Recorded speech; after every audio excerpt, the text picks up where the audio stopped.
business is my passion.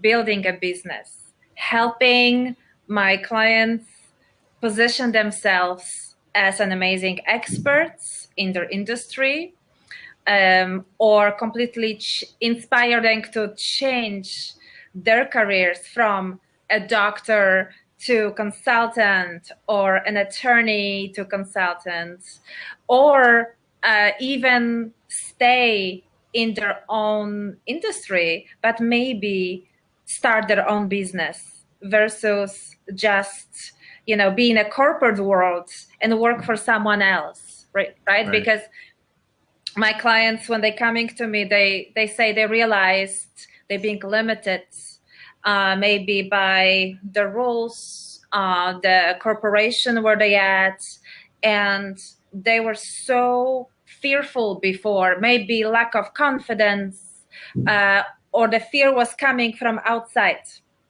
Someone was telling them they have to stay in this job or career and they cannot go farther, right? So actually pursuing their dreams. So basically that's what I did. I wanted to be the role model and show people that it's possible. I moved to United States all by myself. I start from scratch with being an attorney again. I changed that. I started in business consulting and coaching, start building my own business, helping other businesses get bigger, better, and get real results. And a few years ago, Forbes magazine named me one of the best business coaches and career coaches in US. I have a few best-selling books. I have a pleasure to speak in Harvard universities and other wonderful places, meet phenomenal people, and then also be published in Forbes magazine, where I have pleasure to teach other coaches, consultants, experts, how to take their expertise to the next level and how to position themselves for success. Thank you for sharing that, because I think that's critically important, because oftentimes people play small and they look at somebody's resume and says, oh, who's that person, all these things. But that's the whole point. The whole point is, the validation, if you will, the verification that you're doing the right thing, because people seek you out. Being part of Forbes, being recognized by Forbes, being recognized by Harvard, I mean, those are enormous accomplishments. And so that's the kind of stuff that all of us need to be looking at, either for us to learn the things that we need to learn to make the difference, or, as you have also done, is become that role model for others. And so here's my pivotal question, and I think this is a question that everyone who undergoes that major transition in life has to deal with, and I'm curious to know what it was for you. What was that moment? What was that pivotal question or pivotal answer, or let's call it leverage, that made you say, you know what, this is it. This is enough. I'm going to move forward, and this is what I'm going to do. You know what? It wasn't just one thing. I think it's always like a puzzle, right? So it's multiple pieces that have to come together. But I think my motivation was always the belief that I can do anything, that I know I want to make a big difference. It's not really all about me and my achievements or my fears, success or failures. It's actually about other people. My family, my clients, my support, my mentors, that we all have the power to make a huge impact on others' life, other dreams, and actually be the inspiration that you can go through heaven and hell and get where you really want to go and achieve what you really want. But also I think it's my typical Polish personality. We tend to be very stubborn. I was just going to say you're stubborn. Very. Yeah, if someone will tell us, oh, you can do it, I'm like, yeah, really? Watch me. and that's key. I mean, I'm actually from the similar background. I'm actually Here we go. I'm originally Dutch, Dutch parents. And what's interesting is, when you were talking earlier on, how you were kind of cajoled, you were kind of told to go in a certain direction. And but here's a question that I have for you: was it your choice, or your passion? Or let me rephrase that: your interest to go in law, or No. was it just totally outside of your realm of desire, and you just did what your parents told you to do? We want to make smart choices in our lives, right? And we love strategy. I love. And most of us do too. So when we want to make a smart choices, we want to set goals. And that looked like a smart, logical goal, right? That will set me up for success and I'll be perfectly happy. It would not. Right. It wasn't. It was not that I was not completely not interested in that, but I knew I can make a difference and help people by shifting my path. And so the goal was the same: inspire others, help them transition with their life, money, whatnot. Just the path changed. And that's how I love to inspire my own clients and everyone around, that if I could do it, they can do it too, right? Anyone can achieve anything they like.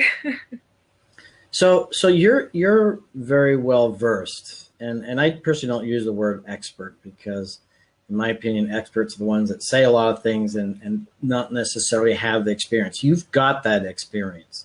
You went through that transition. You probably went through a lot of pain. I'm assuming you did. Absolutely. And probably a lot of uncertainty. Yes. And so how did you manage your uncertainty? Because I would imagine that for a lot of people out there, that the one thing that prevents them from moving forward is the fact that there is so much uncertainty. You could lose everything. And what was your strategy for that? Talking about strategies now. Yes, I'm not sure if you work with people also in transition. So you go through their pain and fears and everything what hinders them from moving forward. Yes. Yeah. Sometimes. Okay. So in my life and in all my clients' life, this aspect will be always present. Feeling overwhelmed, scared, afraid, not knowing the next step, not knowing if the next step will bring them the expected results they really wanted. What if not, right? The what if questions and doubts, if we allow them to feed our minds, will absolutely destroy us. Now, there is always a way to deal with fears, feeling the scarcity mentality, overwhelm of the unknown, what's going to happen.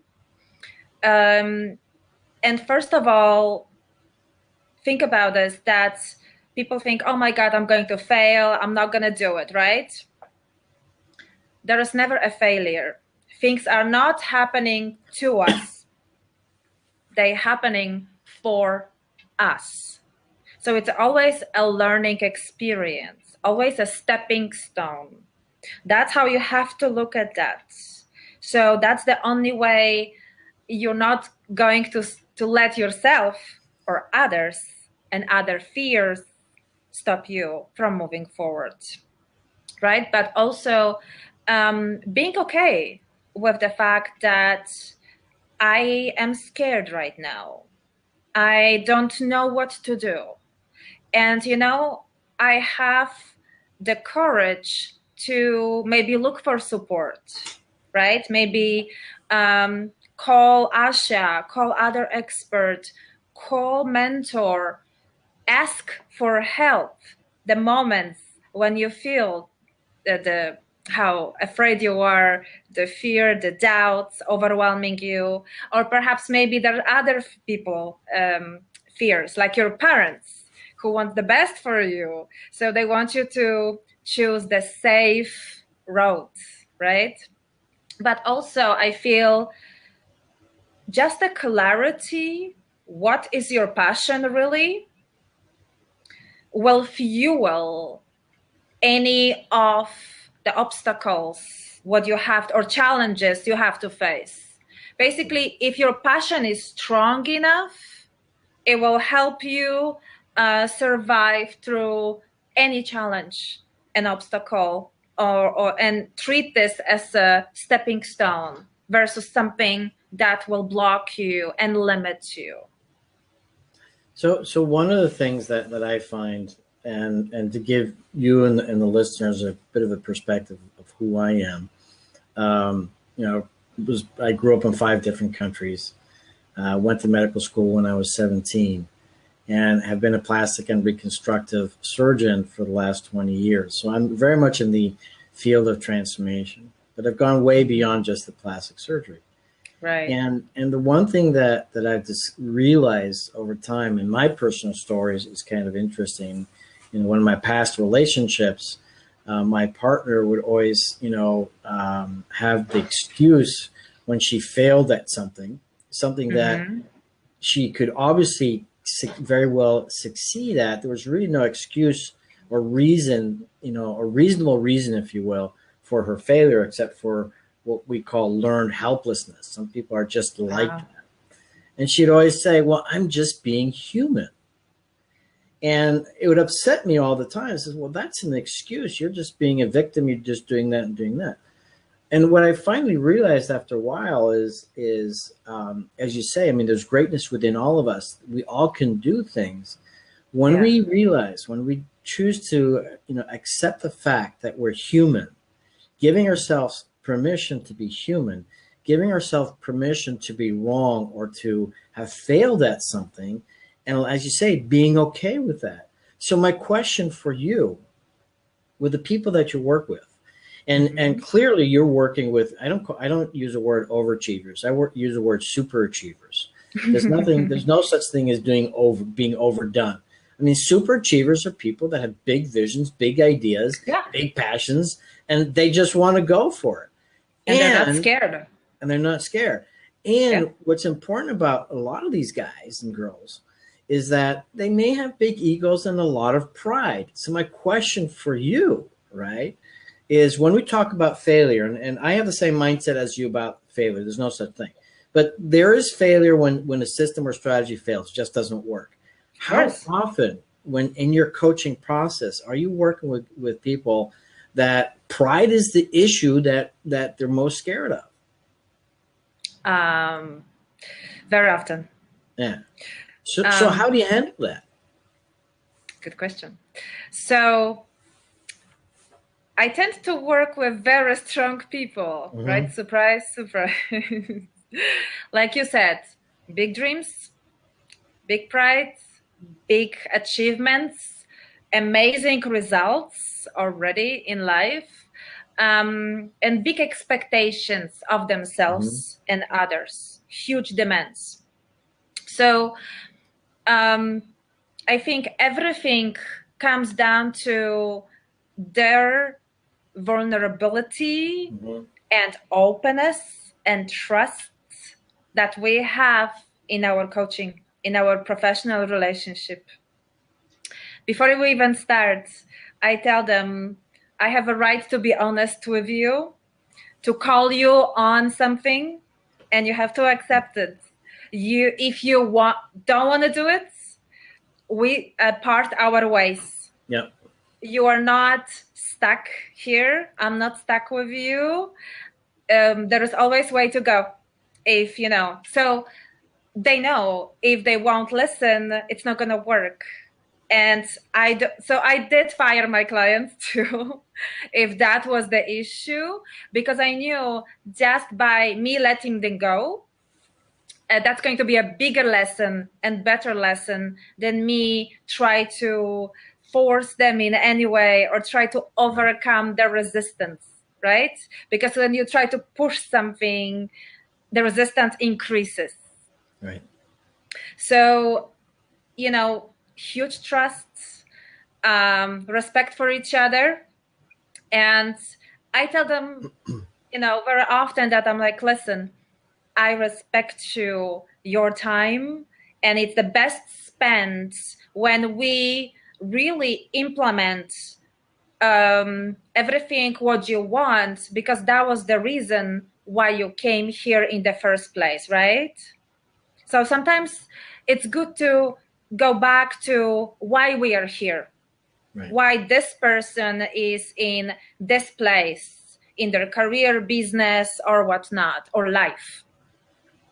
And they know if they will do things exactly the same way, like they tend to be doing or did in the past, it will never change. Transition and transformation has to be about being open, uncomfortable, outside of your comfort zone, constantly almost, and be okay with this.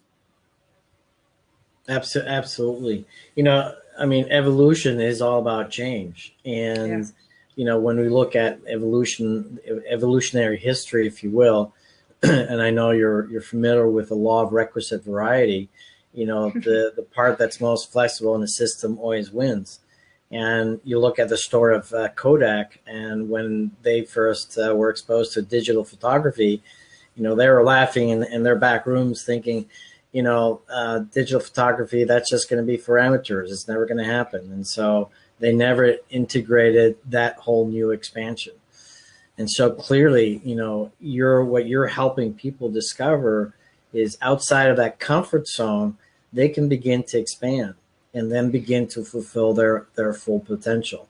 Because my guess is that and I include myself in that, you know, the only criticism that I have for myself at any particular time is if I'm not living my full potential. Exactly. And I think that's what happens to a lot of people. And I'm going to share a nugget, and I want to get your opinion on this, by the way, because this is probably something that you're dealing with quite a lot. And that's simply this, is that in my past, when I would look at certain people, maybe similar age or younger than me, and I would compare myself with them and see their success, I'd kind of beat myself up and say to myself, well, hang on a second. He's got all these things, or she's got all these things. They've done all these things, and I haven't. Yeah. And I get stuck in this comparison game that really I realized was actually completely out of alignment with myself, because it still didn't make sense until I finally realized that what I was really understanding, or what I was really focusing on unconsciously, was I wasn't doing the best that I could do. Mm-hmm. And so how do you help people appreciate that? I mean, is this something that you see a lot? And yeah. Yes, it's okay. It happens to everyone, trust me. Anyone that is ready and embarking on the new journey, and is ready for the next step, goes through something like that. I did myself. And it's not just you will experience this one time. Every step that you will approach, every next level you will approach, you might go through the same setbacks sometimes, but then you will know where they're coming from. So first of all, it always comes from the mindset of scarcity versus the mindset of abundance. Right? That just because someone else achieved so much, it's not taking away anything from you, from me, from anyone else. Plus, when I help my clients set them up for success, what we work on, first of all, it's their branding, their identity, their positioning. How are they different and unique from their competition, right? So that gave them so much appreciation for who they are, what they achieved, like realization, oh my God, I have so many gifts, talents, message that I can share, I can inspire, I can be highly appreciated for that by money, by recognition, by significance, all achievements, right? So they really can see and appreciate their own value. Right. And I also teach them competition doesn't exist. Mm-hmm. Because even, let's say, I work with so many coaches that are business coaches, career coaches, help them build their own business. And people telling me, why? You're crazy. You know, they're taking your clients. I'm like, no. Those clients that are attracted to Asha are not going to be attracted to Sylvia, Catherine, Robin, and so on, right? So there is never any competition. We all have so many unique gifts to offer. And what I love to do always to help my clients package it in program, trainings, products that they can offer to the world. And the best is to do it online because there is no limitations right now. Right. We don't have to just work locally, right? I have clients from around the world, Australia, New Zealand, Europe, Canada, US, of course, everywhere. Why? Because all the people go through transition. All the people that are amazing, they ready to be even more amazing. And they have to follow the same steps. It's a journey. So sometimes it's hard to just enjoy the journey, right? People don't like to follow the process. I noticed a lot of people are committed to their goal. They are not committed to the process. Right. And that's why they're not achieving what they want. So well said. And what screams very loudly in what you just described, and as coaches, we get this, is that nothing really changes until your identity changes. Yes. And the wonderful gift that you get to give to people, and I've used this line as a coach as well, the best thing about me, the best thing about you is that you're not them.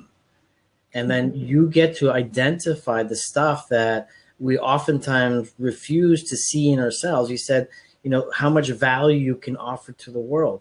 And you and I know that what makes the difference today is, what's that value offering that you have? And if you deny yourself that realization of what's great about you, which so many of us do, and that's what I appreciate that you must be doing quite a bit, is telling people, look, this is who you are. This is what you get to do. And then in addition to that, I'm sure what you do then is you give people ideas that they never thought of. Yeah. Yeah. It's such a fun time for me. I love it. People think like, how come you achieved so fast, so soon, right? So much, so fast. And I'm like, I don't know. I love it. I really love, and it's my passion. I live it, I breathe it, and I get the chance to work with amazing people from around the world. That's awesome. And so I have another question, just shifting gears just a little bit. And there's a saying that I'm totally going to mess it up, but that's fine. And that's what I love about doing a radio show, is because, there's always something that invariably goes wrong. The echo, I'm sure, is gone now, so we don't have that anymore, which is awesome. So the saying that I have is that it's not so much that people are scared that it's going to be difficult. They're scared that that they're not making it difficult enough. And basically playing small. And so you must see that quite a bit, that Yes. people are playing small.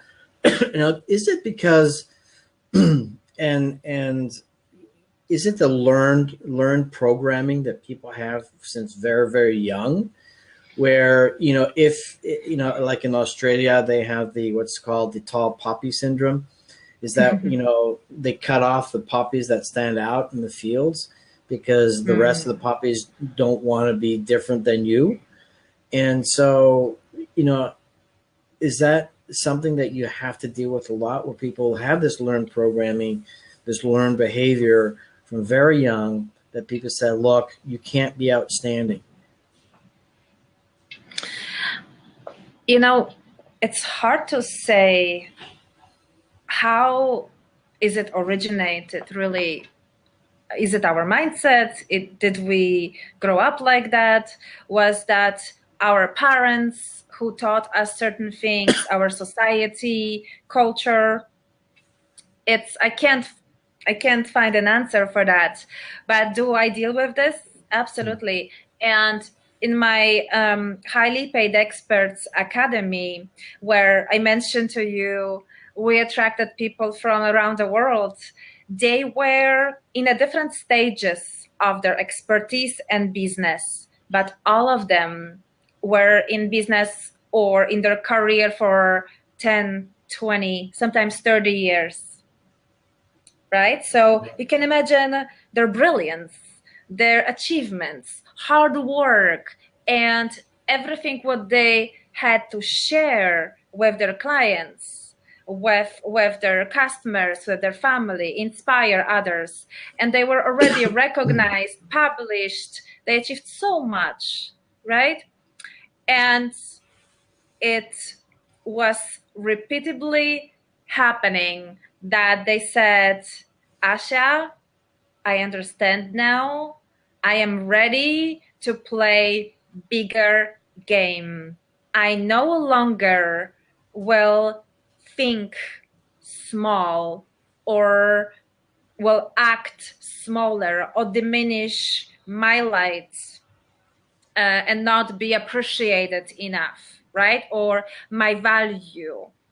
Because the truth is that sometimes we take for granted what comes so easy to us because we think everyone does it equally. It's everyone gift. No, it's not. The truth is something that comes so easy to you, you should be charging the most because no one else actually can do it as well as you. So talking about mastery, Yeah. because that's basically what you're talking about, and I have this appreciation of mastery that is so quintessential in our success. And some people go a little too far, and that's the concept of perfection. So Oh my how do you goodness. help people with that concept of perfection? And then I'll share some of my thoughts about that. Yeah, that's so interesting because all our, like you call them, super achievers, they had the syndrome of being perfect. So then they were never happy. Or they procrastinated because the program is not perfect enough. Yeah, it's not, doesn't have all the features.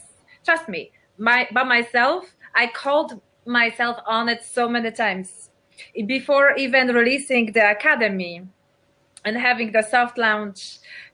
I told myself, nope, for 2 years, it's not ready yet. It's not perfect enough. I cannot present it to the world. And to be honest with you, when I was talking to my applicants, I said, I was being very honest that I'm like, listen, I was talking to myself like, lady, you are teaching your clients better than perfect. What are you doing? Right. Right? So it's, you know what, recognizing the weaknesses that they're still there, allowing to be human and say, okay, let it go. Better than perfect. And you know what? It was a fantastic experience. That's how I do. No, that's And I brilliant. give them my own example. I'm like, listen, I am guilty of it myself. You know, my father was a brilliant man, very successful, and he was an engineer. And engineers have a different mindset on things. Everything My has to be. dad is an engineer too. Is that right? So we Yep. come from Brilliant. a similar background.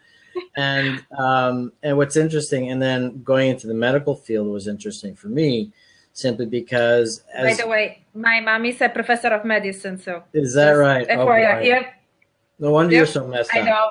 Well, I mean successful. No kidding. So, but as physicians, you can never make mistakes, and so Yeah. that stacked on this whole idea of doing things perfect.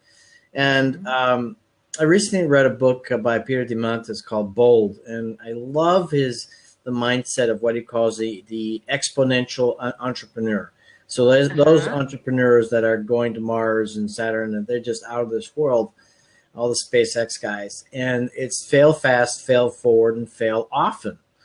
And so, you know, the key here is you've got to not wait till it's perfect, because if you wait till it's perfect, it's too late because somebody else has already done it. Yep. And there's an interesting study that I recently read of this ceramics professor, and he split his class in two, and so they had to make pots. And so the way that the class on the one half, say the left side, they were going to be assessed by quantity. And so at the end of the semester, you know, depending on the weight of the pots, the ceramics that they created, they would get graded. And then the other half of the class, the right side, was assessed by the quality. And so there's a certain kind of, you know, way that they were graded. And so you'd think intuitively almost that if the people who were focused on getting it right, so the quality part would do really well. What actually happened was the side of the half of the class that was focused on quantity. They had so many failures, but with those failures, they were evolving and improving the quality of their work. And so that's also what we can do in real life is, you know, have the courage and the daring to do something, get something done, and learn from that and evolve and make it even better. I mean, what are your thoughts on that? You know, one of my books, I said, vulnerability is sexy. Okay? Like intelligence is sexy, vulnerability, authenticity, it's the key to success. So we have to allow to be humans. We have to have a courage and be okay with our fears. You know, we always will have them all. Yeah. Everything. Just because you're successful at some level doesn't mean that it's not going to show up again in your life. But then you're smart enough to create support group, tools, surround yourself with tools that will help you overcome faster and better the next time and next time and next time. Correct? Yep. Well said. Right. Right. So my question for you is that you've got a variety of different programs. So share with our listeners, again, the types of programs that you have. And I'd like to hear a little bit about your process when you take on a new client or a group or workshop. Well, I teach my clients, and I live by this rule too, that less is more. I don't think that us overworking, working 24/7 with our clients, more, it's the way to go. Right. I really feel that working with less clients more efficiently will be the road to success. So I can talk about my baby, my recent baby, highly paid experts academy that I'm so proud of. That's one of my favorite programs. That it's an application process, of course, but I will post under our interview a link to to connect with me for a short conversation. So great. Anyone that is ready for the transition, please reach out to me and we'll talk. But how I love to accept my clients is to have a discovery session together, because that's when we can dive in their situation, where they at. Can I help them? Am I the right fit for them? Are they the right fit for me? That's the first step, right? And then after this, I can distinguish where they can, what I can recommend. It's like a doctor, right? Basically, Right. You have to look at your patients, you have to analyze, audit his all the data to be able to really give him or her specific advice. Right. So there is many ways of working with me. I love working one-on-one with my clients. I don't accept too many on one-on-one a year, because I rather work with a few than too many. My academy is the one way you have both. You have a wonderful community of so many awesome people, experts like yourself from around the world, and you have me as well. So it's like a combination, right? And also, I have to mention, I have a company, Business Accelerated Now, that it consists of wonderful people here from San Diego that implement everything for my clients. So anything what they need, any tool they need that will take them farther, branding, website, sales funnels, PR, all the tools, right? They can implement for them. Because I think it's so important to have everything in one place, I think. So yeah, I think people can trust. Yeah, that's absolutely essential. And because I've had that same struggle myself. And, depending on your approach to your business and my personal challenge is I call myself, I'm multidimensional. It's not called ADD or ADHD. It's just I'm multidimensional. Multidimensional. Right. So it's all about leverage. Yes. And the way to get things done is you find people that are really great at the parts that you're not so great at. And the key here, though, and it's a mistake I made in the past, is that I didn't just keep it as leverage. I kind of delegated and then forgot about it. And that's not something that you want to do. And that's what's great about what you're able to provide, is giving people those tools, those resources, so that they're not bogged down and they can stay in their field of talent, to flow. And I don't know if you're familiar with this this assessment. It's called talent dynamics, where really I think I am. Please remind me.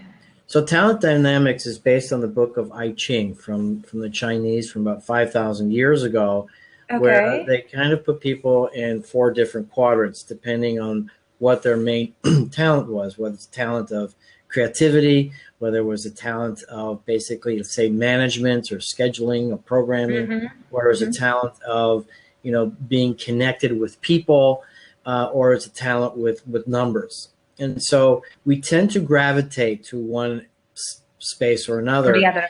And then in businesses, typically, you need a nice balance within those talent dynamics to be successful. And one of the things that happened with the .com industry and why it went just bunk was because they were all creators, and they didn't have the infrastructure and support of the different parts of a successful business to make them successful.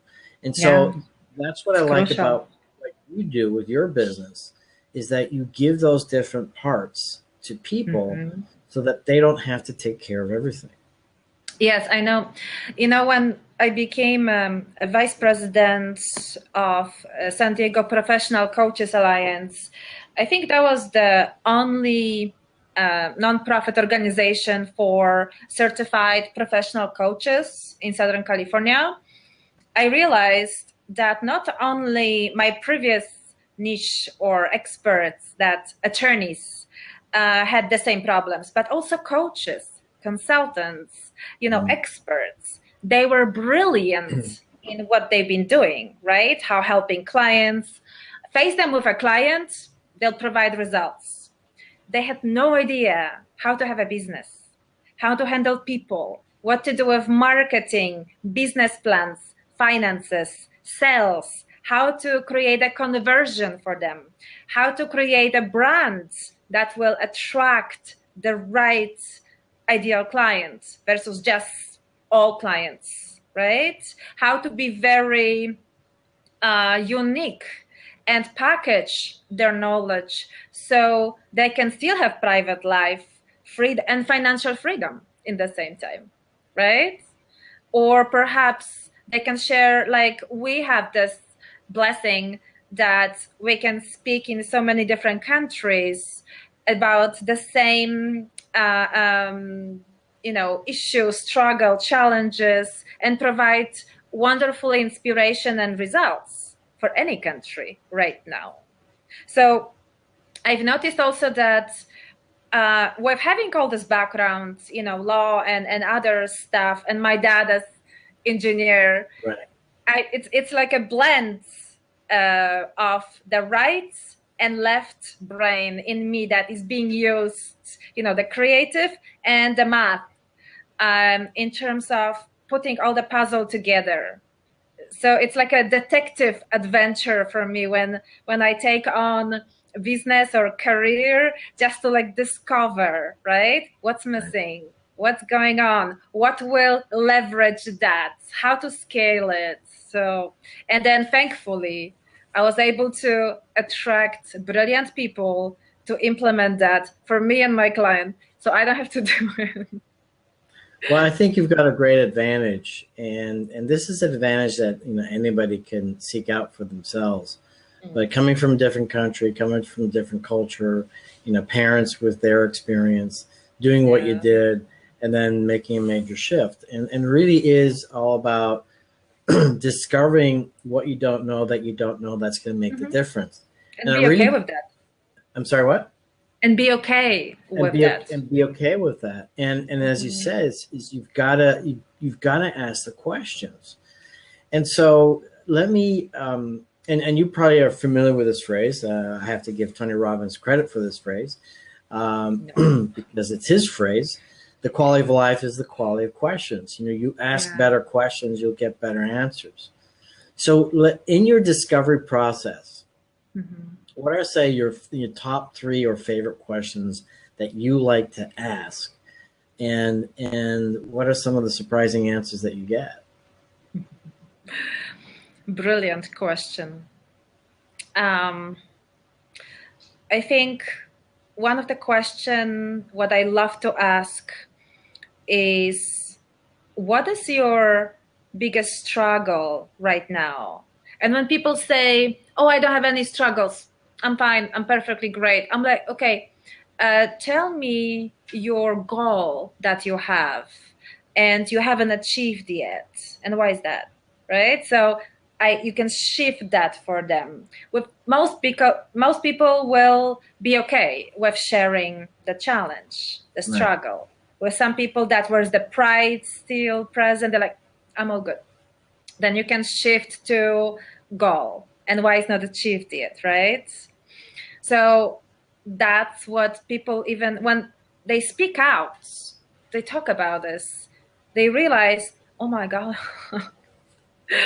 because sometimes when they put on a paper or they just still in their head, doesn't go any further. When they hear it loud out, that's when it becomes scary. That's when it's real.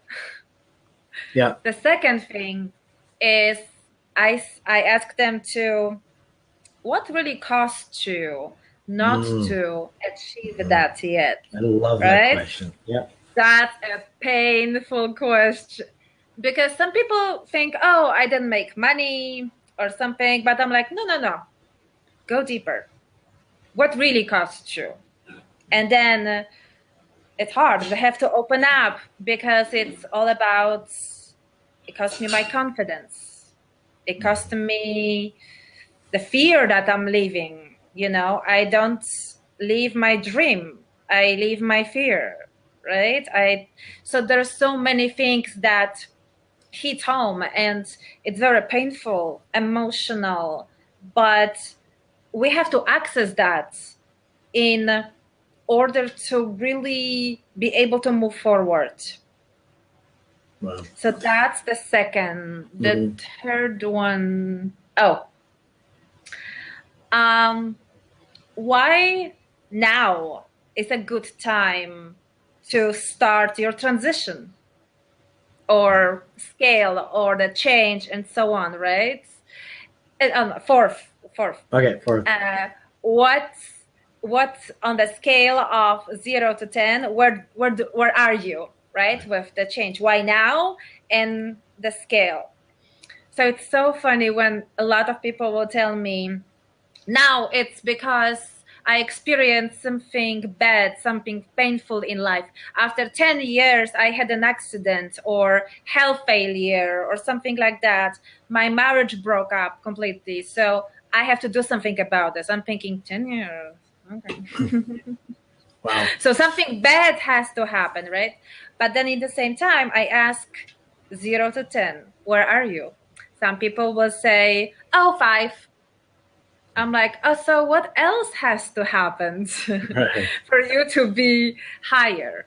Or when people will say, oh, 11, 12. I know it's a great intention, but really they will back up very quickly. Well, I'm really enjoying this conversation, and it's gone so fast that our time is actually up. I've got about 60 seconds left if Robin doesn't cut me off beforehand. I just want to say one thing, and one thing we didn't check into is that you did share this with me earlier on, that where people fail often is execution, and strategy is very easily done. This is what most people learn over time. Their focus is on strategy, but not on execution. That was also my own story in the past. And that's one thing that you help people focus on, is executing that. Well, this was a brilliant conversation with you, Asha. Thank you so much. Likewise, thank you. In 30 seconds, just tell me how people can find you and last words of wisdom, and I'll give that to you. Okay. Please connect with me on LinkedIn and Facebook. Asha Mankowska, your favorite business coach. That's me. The last words of wisdom: repel more than you attract. Say no. Asha, thank you so much. It was brilliant.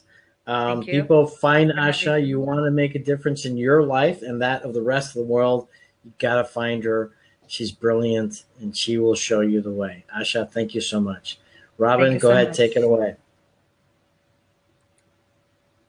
Robin, did you want to finish? I don't know if Robin's there. Anyhow, usually there's a nice little outro that we have for Dr. Bart Rademaker, Prescription for Transformation. I can't emulate it. I don't have the voice to do that. But come on, you can try it. No, I'm not going to do it. No. I know my limitations. You said you have to also repel more than you attract. So I'm repelling that right now. So once again, sneaky. Thank you so much. And people, just find out who Asha is. Check out the links that we're going to share with you, and make a difference in your life. Thank you so much. Thank you so much.